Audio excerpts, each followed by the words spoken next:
तो दोस्तों, कैसे हैं आप सभी? बढ़िया एकदम। तो आज हम सभी स्टार्ट करने वाले हैं हमारी अध्याय 4, जिसमें हम लोग देख रहे थे कि क्या बताती हैं हमें किताबें और खबरें।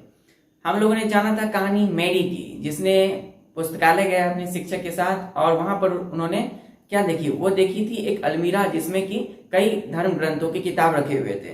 फिर हम लोगों ने जाना कि किस तरह से किताबें हम सभी को नई नई चीजों के बारे में बताते हैं, कि जिस किताब को हम लोग पढ़ते हैं उससे पहले छापी गई, फिर लिखी और छापी गई थी, तब हम आज उसे पढ़ते हैं।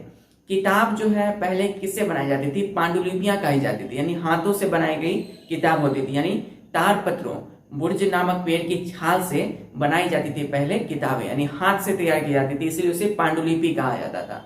वेद हम लोगों ने देखा कि वेद 4 होते हैं: ऋग्वेद, सामवेद, यजुर्वेद और अथर्ववेद। इस तरह के 4 वेद। वेद का तात्पर्य क्या है? ज्ञान होता है।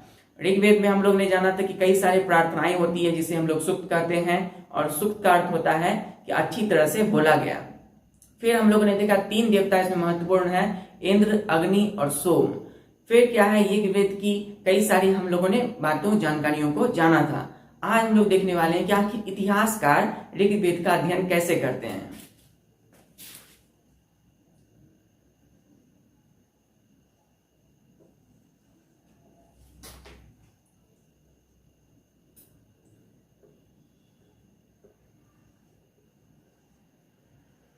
इतिहासकार इतिहासकार इतिहासकार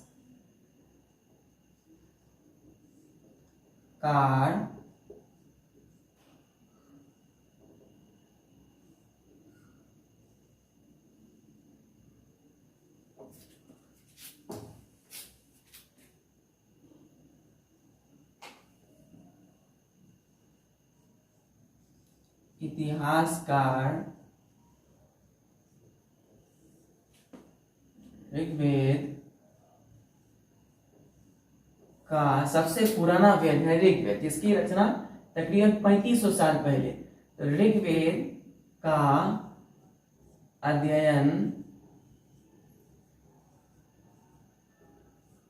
कैसे करते हैं? ऋग्वेद का अध्ययन कैसे करते हैं?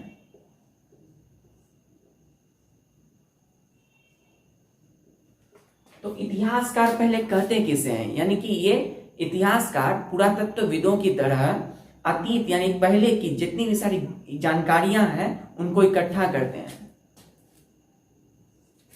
अतीत का अध्ययन करने वाले इतिहासकार कहलाते हैं। तो इतिहासकार पुरातत्वविदों की तरह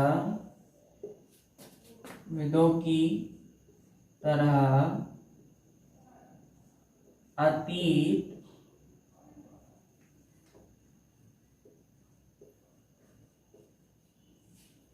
की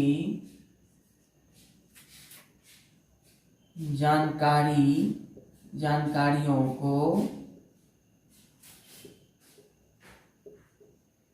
इकट्ठा करते हैं। दूसरा क्या है कि ये भौतिक अवशेषों के अलावा भौतिक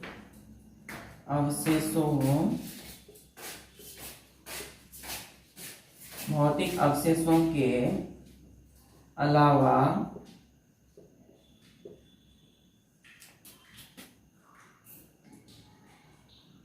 लिखित स्रोतों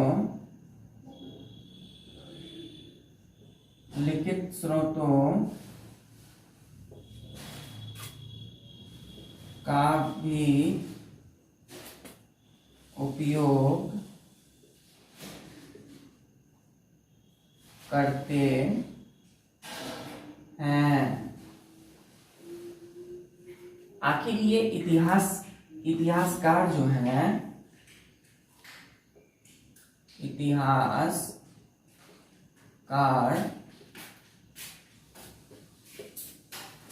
ये जो इतिहासकार हैं यह पुरातत्वविदों की तरह अतीत की यानी कि पहले की बातों की जानकारियों को इकट्ठा करते हैं।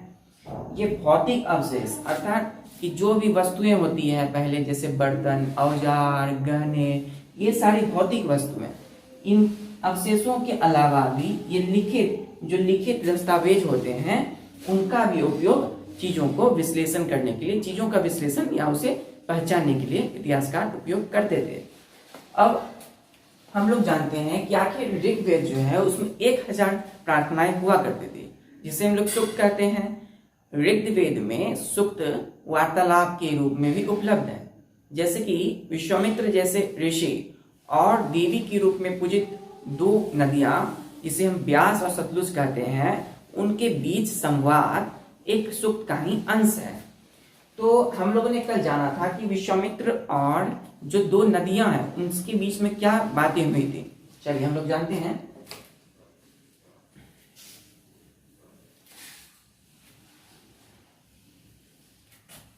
इतिहासकार आखिर ये ऋग्वेद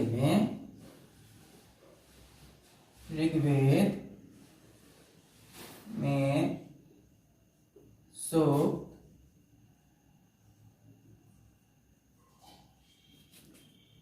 वार्तालाप,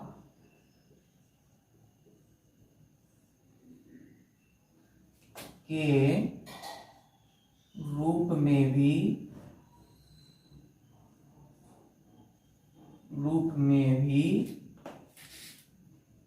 उपलब्ध है।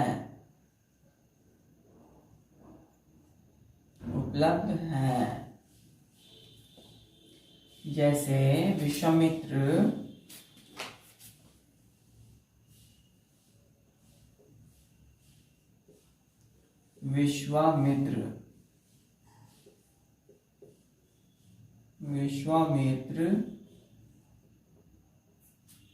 जैसे ऋषि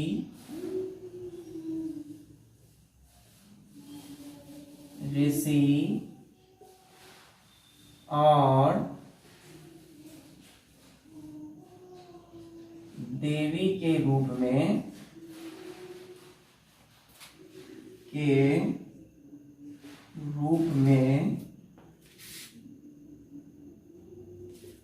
पूजित, देवी के रूप में पूजित 2 नदियां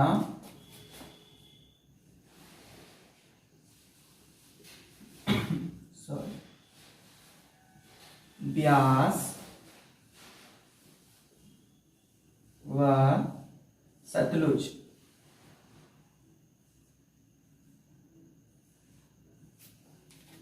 के बीच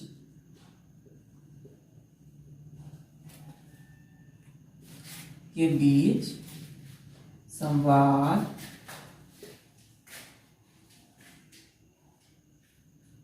सूक्त का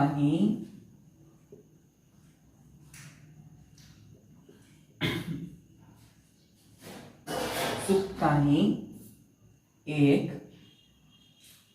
अंश या भाग है।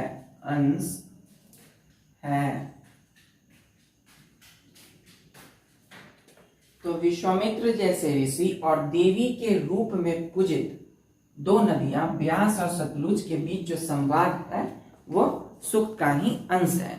तो आखिर विश्वामित्र और नदियों के बीच क्या वार्तालाप हुई, क्या बातें हुई। कहते हैं कि विश्वामित्र नदियों से यह प्रार्थना करते हैं कि हे नदियां, अपने बछड़ों को चाटती हुई गायों की तरह 2 फुर्तीली घोड़ों की वेग से या चाल से तुम पहाड़ों के नीचे आओ। इंद्र की दी हुई वो शक्ति से सुप्त स्फूर्त तुम रथों की उस गति से सागर को पार करती हो। जल से परिपूर्ण तुम एक दूसरे के साथ मिल जाती हो। इसी तरह नदियां विश्वामित्र को कहती है, जल से परिपूर्ण हम देवताओं के बनाए हुए रास्ते पर ही चला करती हैं। हम एक बार निकल जाते हैं तो हम रुक नहीं सकते हैं। तो हे ऋषि, आप हमसे ये प्रार्थनाएं क्यों कर रहे हैं? विश्वामित्र कहते हैं कि हे नदियां, तुम मुझ गायक की प्रार्थनाओं को सुनो। मैं रथों और गाड़ियों सहित यहाँ पर आया हूँ। कृपा कर तुम अपने जल को मेरे इस रथ और गाड़ियों की धुरियों के ऊपर उठा लो, ताकि मैं इस एक स्थान से यानी इस स्थान से उस स्थान जा सकूं। नदियां कहती है कि हम आपकी प्रार्थनाओं को स्वीकार करते हैं ताकि आप अच्छे से आराम से जा सकें। तो इस तरह से विश्वामित्र और नदियों के बीच में क्या होती है, वार्तालाप चलती है, जो कि क्या है, ऋग्वेद में जो प्रार्थना है जिसे हम लोग सूक्त कहते हैं उसका ही एक अंश है।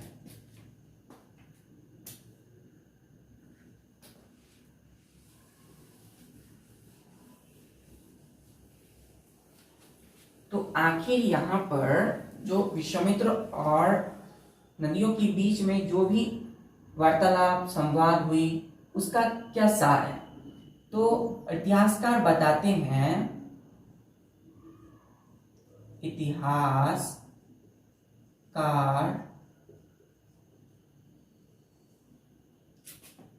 बताते हैं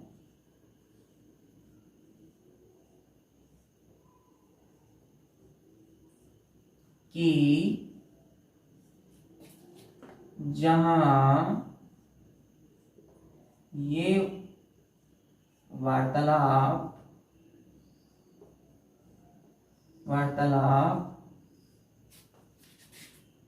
हुई उस क्षेत्र में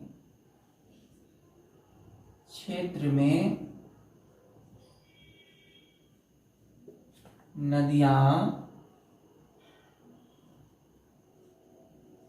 बहती थी। तो इतिहासकार बताते हैं कि जिस स्थान पे ये वार्तालाप जिस क्षेत्र में हुई वहां नदियां बहती थी। दूसरी बात इन्होंने कही कि ये कि जहां विश्वामित्र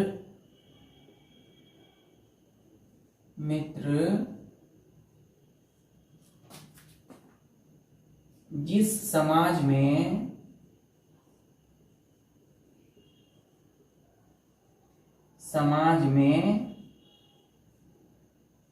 रहते थे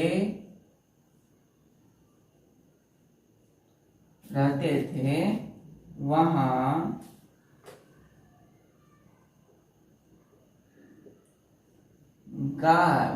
गाय और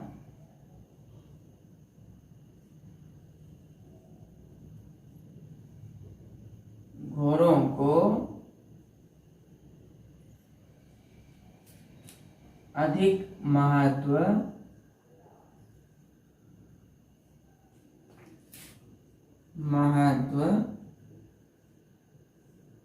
दिया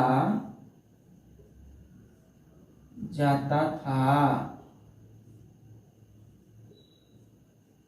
तो वहां गाय और घोड़ों को अधिक महत्व दिया जाता था। नदियों की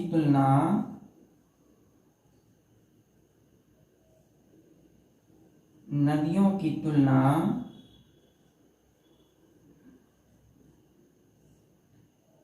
गाय और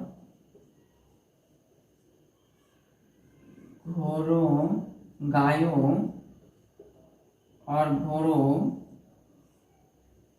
से किया गया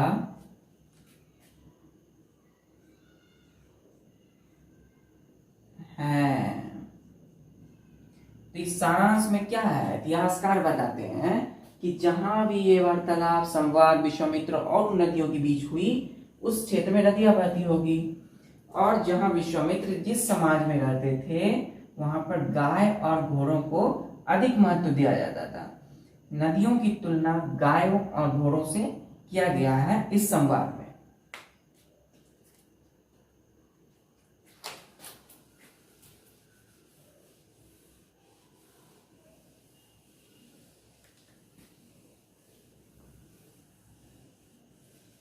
चलिए अब हम लोग देखने वाले हैं कि लगभग ये जो ऋग्वेद है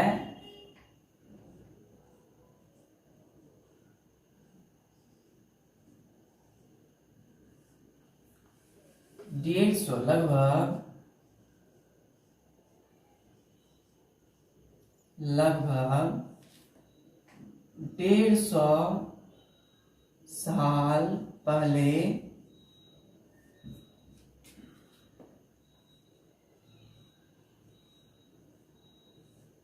ऋग्वेद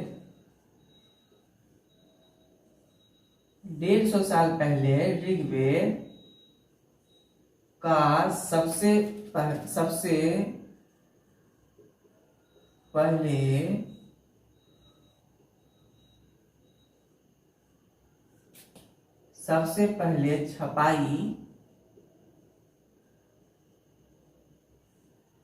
पहले छपाई के लिए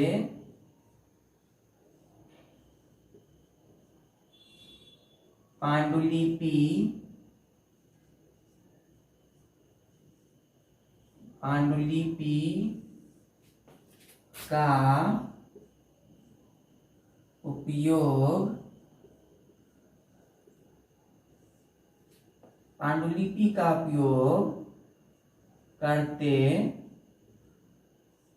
थे। तो सबसे पहले ऋग्वेद की छपाई के लिए जो है पांडुलिपि का उपयोग करते थे। अब ये पांडुलिपि आपको बता चुका हूं कि पांडुलिपि क्या है। पहले जो है पांडुलिपि ताड़ पत्रों को अलग अलग यानी ताड़ के बुर्ज नामक पेड़ की एक छाल के पत्तों को अलग अलग करके उसे बांध दिया जाता था और उस पर ही लिखी जाती थी हाथ से, जिसे क्या कहते हैं पांडुलिपि कहा जाता है। और इन पांडुलिपि को ये पांडुलिपि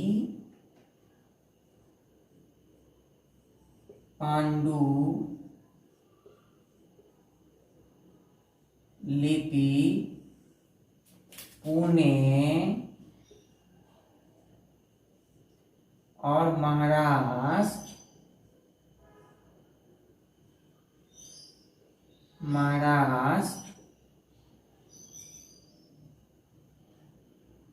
जैसे पुणे और महाराष्ट्र जैसे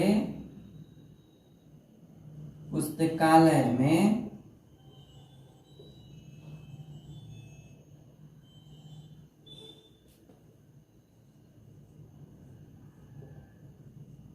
सुरक्षित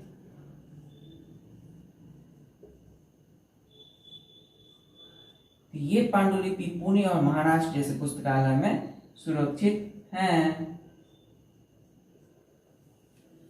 चलिए तो अब हम लोग जानने वाले हैं कि मवेशी, घोड़े और रथ।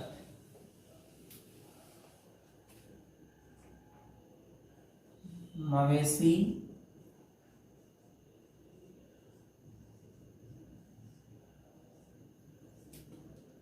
घोड़े और रथ।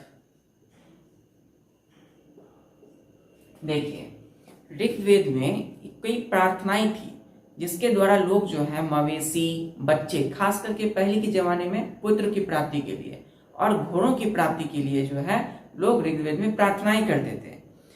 घोड़ों को जो है युद्ध में रथ को खींचने के लिए लाया जाता था। लड़ाइयां के क्यों लड़ी जाती थी? पहले लड़ाइयां लड़ने के बाद उन मवेशियों को जो मवेशी लोग प्राप्त करना चाहते थे वो जीत कर लाते थे। लड़ाइयां जमीन के लिए भी लड़ी जाती थी ताकि जहां पर अच्छी चारागाह हो, जहां जौ जैसी फसलों को आसानी से उगाया जा सके। लड़ाइयां पानी के स्रोतों और लोगों को बंदी बनाने के लिए भी लड़ी जाती थी। फिर लड़ाई जो है के बाद उसके बाद जो बचा हुआ जो भी धन है उस धन का कुछ भाग अपने सरदार रख लेते थे और बचा शेष पुरोहितों को दे दिया जाता था। उनमें से धन का कुछ भाग किसके लिए करते थे? तो आम लोगों में बांट दी जाती थी और कुछ धन यज्ञों के लिए प्रयुक्त होते थे। तो देखते हैं हम लोग आखिर मवेशी, घोड़े और रथ। ऋग्वेद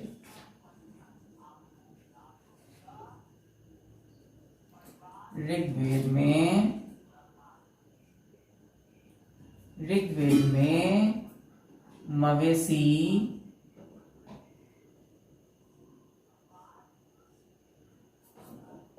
घोड़े मवेशी बच्चे, खास करके पहले रूढ़िवादी विचारधारा के लोग, राजा महाराजाओं के जो वंशज थे, पुत्रों की प्राप्ति, तो मवेशी बच्चे और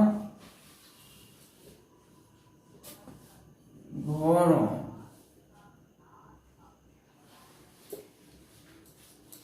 की प्राप्ति के लिए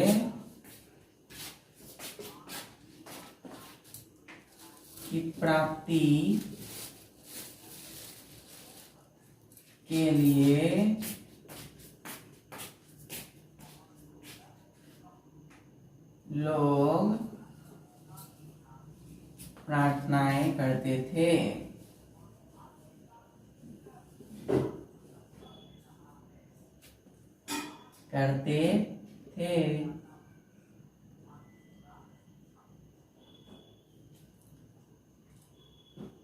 घोड़ों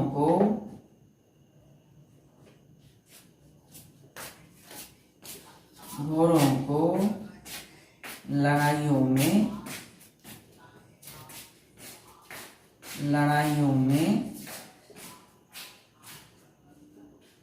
रथों को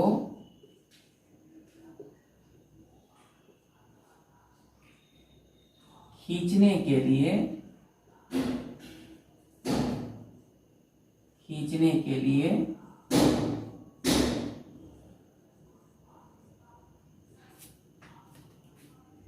लाया जाता था।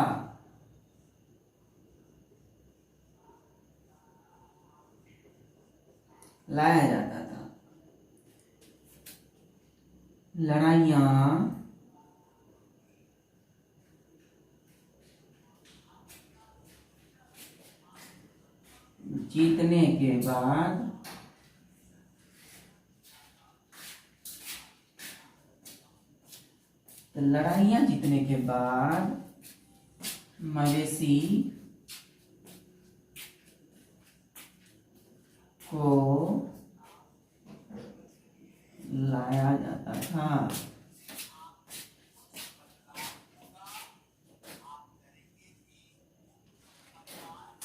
तो आप देख सकते हैं कि आखिर ये जो मवेशी है, घोड़े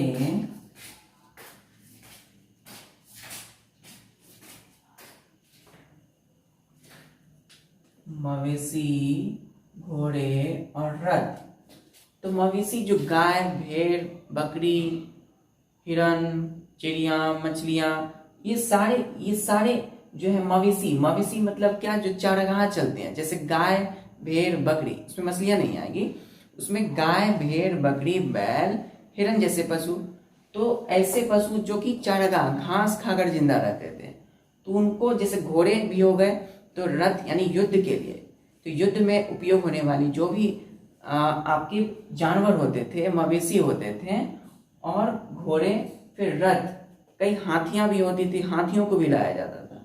तो घोड़े और रथ क्या करते थे, लोग लाते थे युद्ध से जीतकर। तो ऋग्वेद में मवेशी बच्चे, खास करके पुत्र और घोड़ों की प्राप्ति के लिए लोग प्रार्थनाएं करते थे, और घोड़ों को लड़ाइयों में रथों को खींचने के लिए लाया जाता था। तो आप देख सकते हो कई प्रकार के युद्ध होते थे, तो क्या करते थे, तो घोड़े ही सवारी के पे उपयोग किया जाता था।